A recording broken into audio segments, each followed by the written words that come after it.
দেখবে তোমার বড় চোখের সামনে।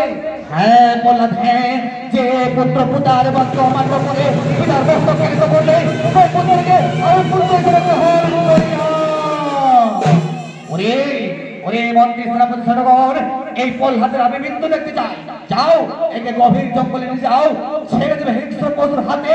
সেই হিংস্র পশু যেন প্রহ্লাদকে টুপ করে গিলে ফেলে।